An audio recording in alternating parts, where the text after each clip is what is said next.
My muscle is the pectoralis major, which is the scientific name, while pex is the common name in which everyone calls it. This was named because pectus means breast in Latin and major means greater in Latin. There are two origins of the pectoralis major. The first one is clavicular head, which is the anterior surface of the medial half of the clavicle. The second one is sternal head, which is the lateral lip of the biceptural groove of the humerus and the anterior lip of the deltoid tuberosity. There are two intersections. The first one is the lateral lip of the intertubercular groove of the humerus. The second one is the crest of the greater tubercle of the humerus. The joint is the shoulder joint. The joint movement is flexion, horizontal adduction, and inward rotation of the humerus. The flexion is the forward rising of the arm or leg at the shoulder or hip joint. Adduction is the movement of the body part towards the body's midline. The rotation is the movement of something pivots or revolves around a single axis.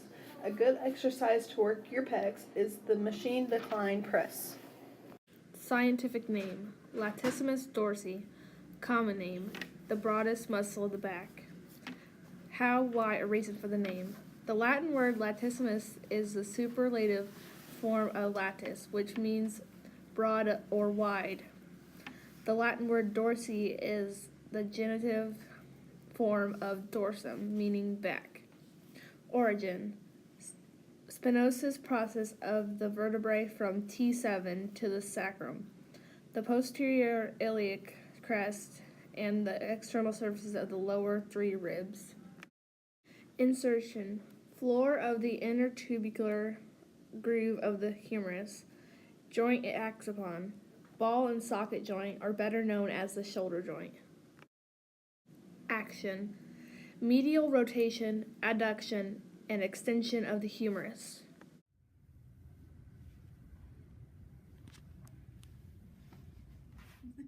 Here are some steps on how to exercise your latissimus dorsi. My muscle is the biceps brachii. The scientific name of my muscle is bicep brachii. The common names for my muscle would be biceps or bis. The reason for the name is because of the bicep muscles, which are any muscles with two heads or points of origin. In human beings, there are biceps brachii and biceps femoris. This word comes from the Latin bius, which means two, and caput, which means head. The origin comes from it being a double-headed muscle, meaning that it has 2 points of origin or heads in the shoulder area. The short head of each bicep brachii originates at the top of the scapula at the concord process. The long head originates just above the shoulder joint at the sphygmomatoid tuberculi. The insertion of the biceps brachii is radial tuberosity. Radial tuberosity is when its surface is divided into an anterior rough portion for the insertion intended of the biceps brachii. The short head of the biceps brachii acts upon the bones of the upper limb and across both the elbow and shoulder joints. Together with the long head of the bicep brachii, the short head flexes and supinates the forearm at the elbow. Next, I am going to show you how you can strengthen your bicep brachii. Go.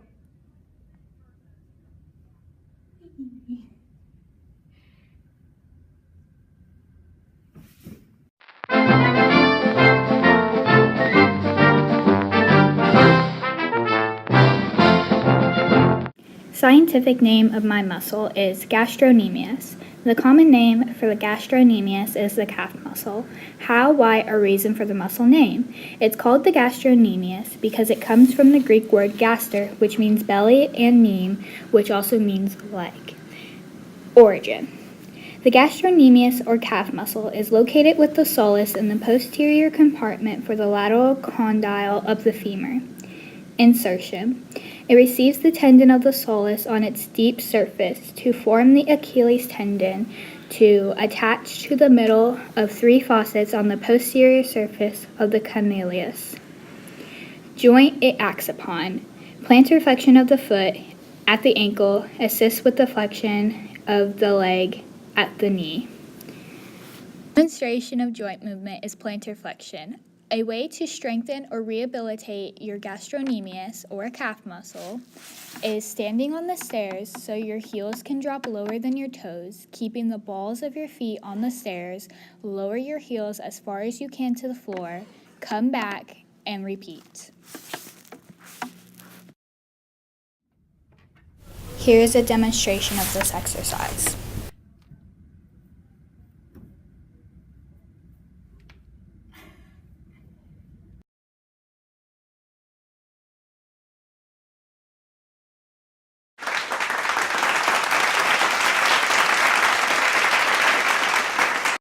The quadriceps femoris, also called rectus femoris or vastus intermedius muscle, is a four-headed muscle of the thigh which almost completely covers the femur. These four-headed muscles are called rectus femoris, vastus lateralis, vastus intermedius, and vastus medialis. This muscle ranks among the strongest muscles in the human body. It significantly forms the lateral contours and the ventral side of the thigh. Its interpretation is carried by the femoral nerve. The rectus femoris muscle has two origins at the anterior inferior iliac spine of the pelvis and the upper margin of the acetabulum. Distally, its fibers end in the common insertion tendon. Next, the vastus medialis muscle runs spirally around the shaft from the linea aspiria and introcantaric line of the femur and merges with the quadricep tendon for the most part. A second part, referred to as medial patellar retinaculum, bypasses the patella medially and inserts at the medial condyle of the tibia. Next, the vastus lateralis muscle originates at the linea aspiria and greater trochanter of the femur, loops around the shaft, and mainly runs into the quadricep tendon. Mirror inverted to the vastus medialis muscle, a small part goes around the patella laterally and inserts at the lateral condyle of the tibia. The vastus intermedius muscle begins at the front side of the femur and ends in the common insertion tendon. In the height of the patellar base, at a small part splits off and inserts at the suprapatellar recess of the knee joint capsule. Even though it does not count as an independent muscle, it is sometimes considered as the fifth head of the quadriceps. The quadricep tendon runs above the ventral side and through the periosteum of the patella and finally inserts at the tuberosity of the tibia. The part below the patellar apex is referred to as the patellar ligament. The quadriceps is the only extensor of the knee joint. Therefore, it plays a key role in every movement involving the stretching of the knee. In addition, it keeps the knee from buckling when standing. Furthermore, the rectus femoris muscle forces a flexion of the hip joint. To a small extent, the vastus medialis muscle is involved in the inward rotation and the vastus lateralis muscle in the outward rotation of the knee joint. The articularis genus muscle is directly linked to the knee joint capsule and suprapatellar bursa. During the knee extension, it pulls both structures proximally and by this means prevents their entrapment between patella and femur. An exercise for quadriceps femoris is climbing the stairs.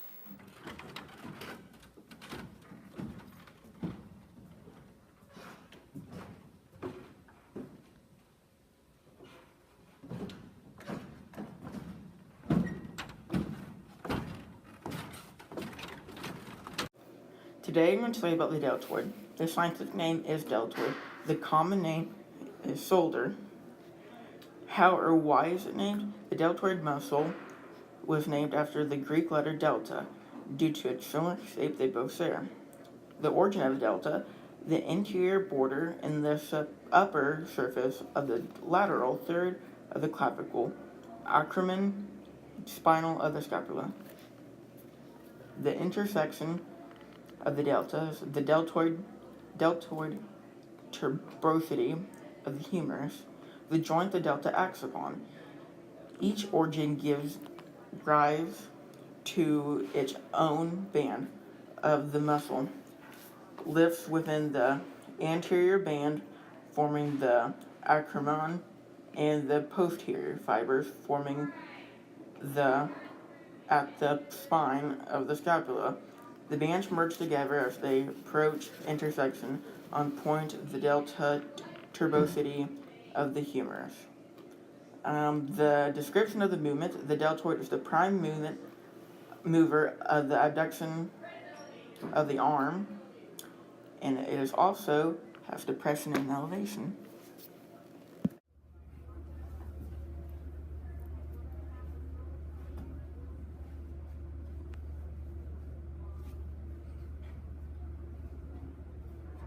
Rectus abdominis muscle. The rectus abdominis muscle, commonly referred to as the abs, are a pair of long flat muscles that extend vertically along the entire length of the abdomen adjacent to the umbilicus. Each muscle consists of a string of four fleshy muscular body connective tissue by narrow bands of tendons, which gives it a lumpy appearance when well defined and tense. This lumpy appearance results in the rectus abdominis muscle being referred to as the six-pack. The name rectus abdominis comes from the Latin word from straight and abdominal, indicating that its fibers run in a straight vertical line through the abdominal region of the body.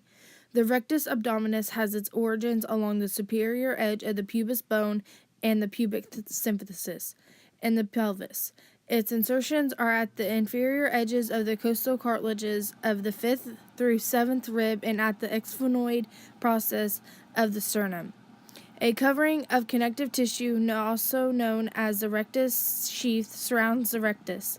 The rectus abdominis acts upon flexes of the joint of vertebral column. The joint movement of the rectus abdominis is activated while doing crunches because it pulls the ribs and the pelvis in and curves the back. Exercises that you can do. Crunches, you can do as many as you want. Sit-ups, as many as you want, or until you feel your abs are starting to grow tighter together. Now this is very easy to do with somebody standing on your feet. Here demonstrated is a plank. You put your elbows flat on the ground and put your feet flat together like you would for a push-up. Rectus abdominis muscle. The rectus abdominis muscle, commonly referred to as the abs, are a pair of long flat muscles that extend vertically along the entire length of the abdomen adjacent to the umbilicus. Each muscle consists of a string of four fleshy muscular body connective tissue by narrow bands of tendons, which gives it a lumpy appearance when well defined and tense. This lumpy appearance results in the rectus abdominis muscle being referred to as the six-pack. The name rectus abdominis comes from the Latin word from straight and abdominal, indicating that its fibers run in a straight vertical line through the abdominal region of the body. The rectus abdominis has its origins along the superior edge of the pubis bone and the pubic symphysis and the pelvis. Its insertions are at the inferior edges of the costal cartilages of the 5th through 7th rib and at the exphenoid process of the sternum. A covering of connective tissue, also known as the rectus sheath, surrounds the rectus.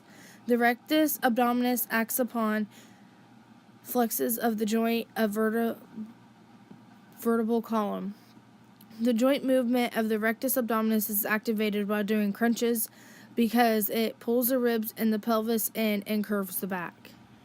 Exercises that you can do. Crunches, you can do as many as you want. Sit-ups, as many as you want, or until you feel your abs are starting to grow tighter together. Now this is very easy to do with somebody standing on your feet. Here demonstrated is a plank. You put your elbows flat on the ground and put your feet flat together like you would for a push-up.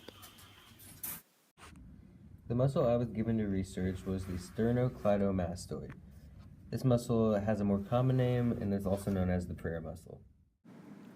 The muscle was named sternocleidomastoid because it originates at the manubrium of the sternum, which gives it the prefix sterno, and the clavicle, which gives it the name cleido. It also has an insertion at the mastoid process of the temporal bone in the skull, which is located right behind the ear. This muscle also acts on more than one joint. A bilateral contraction elevates the head by dorsally extending the upper cervical joints. There are two parts to the sternocleidomastoid, one on each side of the head. This muscle is called the prayer muscle because when both sides are contracted, your head leans towards your chest, which resembles someone praying. As I mentioned earlier, the origin, which is the part of the muscle that connects straight to bone, is at the manubrium and medial portion of the clavicle. The insertion is at the mastoid process of the temporal bone, which is located just behind your ear. When this muscle on one side contracts, the face is turned to the opposite side. So if I were to look to my left, the muscle on my right side would be contracted. When both muscles contract, the head is bent toward the chest. This is me just demonstrating it, and this is also the exercise you can do to strengthen that muscle. You just turn your head all the way to one side, which will strengthen the opposite muscle, and then all the way back to the other side to strengthen the other side. One thing that I thought I would mention is you can actually see this muscle on yourself by pushing your neck forward. The common name for the transverse abdominis is the transverse abdominal muscle. The scientific name for the transverse abdominis is the transversus abdominis. The Latin term transversus means across, beyond, or through, and verte means to turn, but the word abdomen has no set meaning. The origin has 4 points that run from the intersurface of the 7th to the 12th costal cartilages, the thoracolumnar fascia, the iliac crest horizontally, and the inguinal ligament. The insertion is the xiphoid process, the linea alba, and the pubic crest. The joint is the sacroiliac joint. It rotates the lumbar spine contralaterally and rotates the ilium ipsilaterally. The description of the movements is the transverse abdominis is the deepest of abdominal muscles, lying internally to the internal abdominal obliques. The transverse abdominis contracts like a corset, narrowing and flattening the abdomen. Its primary function is to stabilize the spine and pelvic before movement of the lower and upper limbs occur.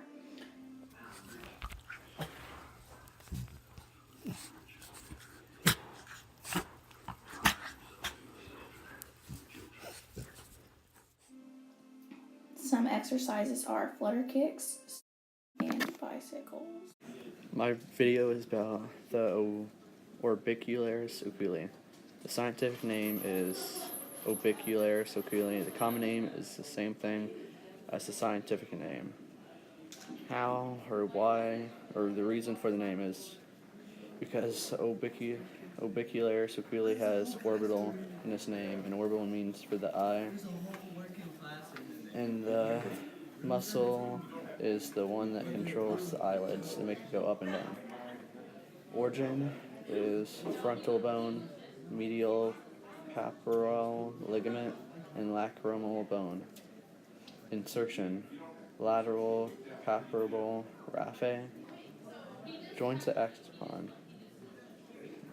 It doesn't act upon as any joints at all. Verbal description of movements moves the eyelids up and down.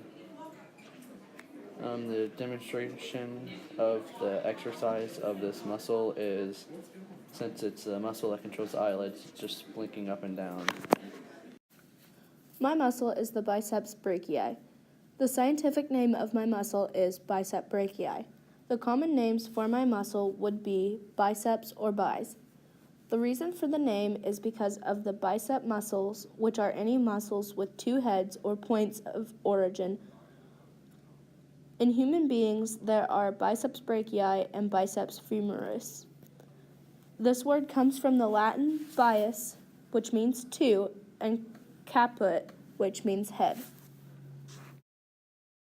The origin comes from it being a double-headed muscle, meaning that it has 2 points of origin or heads in the shoulder area. The short head of each bicep brachii originates at the top of the scapula at the concord process. The long head originates just above the shoulder joint at the sphygmomatoid tuberculi. The insertion of the biceps brachii is radial tuberosity. Radial tuberosity is when its surface is divided into an anterior rough portion for the insertion intended of the biceps brachii. The short head of the biceps brachii acts upon the bones of the upper limb and across both the elbow and shoulder joints. Together with the long head of the bicep brachii, the short head flexes and supinates the forearm at the elbow. Next, I am going to show you how you can strengthen your bicep brachii. Go.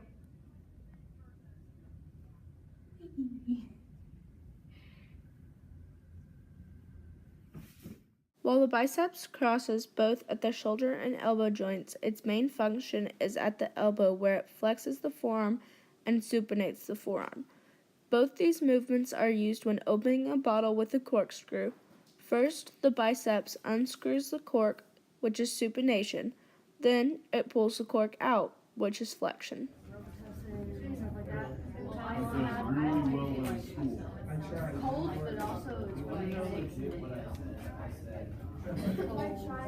The scientific name for the diaphragm is the thoracic diaphragm, commonly known as diaphragm. The word diaphragm comes from the Latin word diaphragma and the Greek word diapaiua, which both mean diaphragm. The origin of the diaphragm is the inferior border of the rib cage and sternum, costal cartilages of the last 6 ribs, and the lumbar vertebrae. The insertion of the diaphragm is the central tendon. The verbal description of the diaphragm is when you breathe in or inhale, your diaphragm contracts and tightens and moves downward. This increases the space in your chest cavity into which your lungs expand. This is the demonstration of the joint movement. One way to strengthen the diaphragm is to place a sandbag on your stomach, and then lie on your back with a thin cushion supporting the head and neck. The legs are slightly apart and the arms rest alongside the body, palms up. The spine should not be bent. Establish a flow of relaxed breathing in 3 steps. Feel the breath flowing out and in over and over again. Soften the abdomen and feel it rise as you inhale and fall as you exhale. Let the breath flow without pause between breaths. And repeat. The trapezius is one of the major muscles of the back and is responsible for moving, rotating, and stabilizing the scapula and extending the head at the neck. It is a wide, flat, superficial muscle that covers most of the upper back and the posterior of the neck. Like most other muscles, there are 2 trapezius muscles, a left and a right trapezius, that are symmetrical and meet at the vertebral column. The trapezius arises from ligaments at its origins along the nuchal crest of the occipital bone and the spinous process of the cervical and thoracic vertebrae. It extends across the neck and back to insert via tendons on the clavicle, acromion, and spine of the scapula. Both the common and scientific names are trapezius. It was named for the trapezoidal shape in its part of the origins along the vertebrae, and the short base forms at the intersections along the scapula and extending at the head of the neck. The trapezius can be divided into 3 bands of muscle fibers that have distinct structures and functions within the muscle. The superior fibers cover the posterior and lateral sides of the neck, with their tendons connecting to organs along the occipital bone and insertions on the clavicle. Just below this region is the narrow band of the middle fibers, which extend from organs along superior thoracic vertebrae and insert into the acromion process of the scapula. Finally, the inferior fibers cover a wide region of the back, from their origins along the inferior thoracic vertebrae and insert into the spine of the scapula. The functions of the trapezius are diverse and are best understood by actions of the individual bands of muscle fibers within the trapezius. The superior fibers typically act upon the scapula by elevating it as in shrugging or bracing the shoulder when a weight is carried. When other muscles hold the scapula in place, the superior fibers of both trapezius muscles can extend the head at the neck by pulling the occipital bone closer to the scapula. The middle fibers work to retract and adduct the scapula by pulling the shoulder blade closer to the spine. The inferior fibers depress the scapula by pulling it closer to the inferior thoracic vertebrae. To rotate the scapula, the inferior and superior fibers work together to push the inferior angle of the scapula laterally and raise the acromion. Finally, the trapezius stabilizes the scapula to prevent extraneous movement by lightly contracting all of its fiber bands simultaneously. Insertions are the nuchal ligament, medial superior nuchal line, posterior border of the lateral 1/3 of the clavicle, acromion process, and spine of the scapula.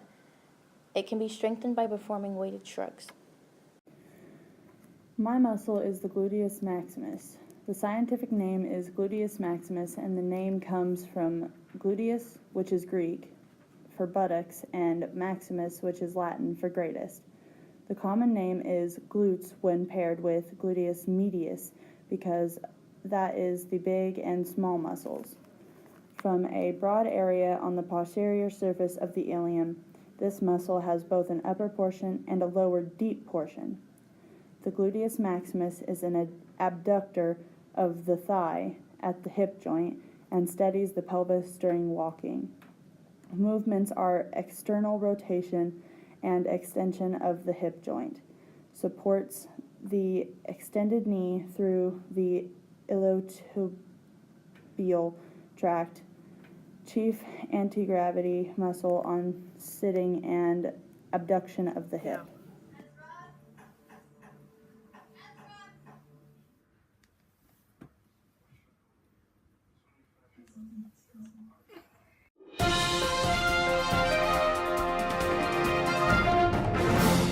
The common and scientific name for my muscles are the internal intercostals. The other name is intercostal interni. They call it this because inter in Latin is between and costa means rib. Internus means internal, so altogether it means internal between the ribs. The origin is the superior border of ribs 2 through 12, while the insertion is the inferior border, ribs 1 and 11. The intercostal muscles work with many different joints. A few are the intervertebral joints, sternocondral joints, and the sternoclavicular joints. These muscles and joints work together to depress the ribs. These muscles and joints help make the thoracic cage do a movement called depression, which makes the chest go down and exhale, as you can see here in this little video.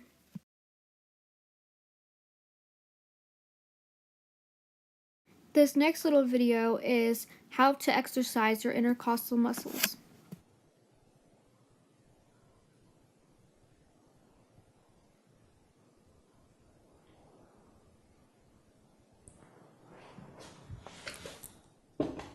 So those are called pullovers, and they do a great job working your intercostal muscles. Do as many as you can till you feel like you start to lose your form, and those will be great exercises for you to do at home.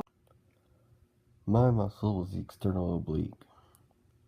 It doesn't have a scientific name, but its common name is the external oblique.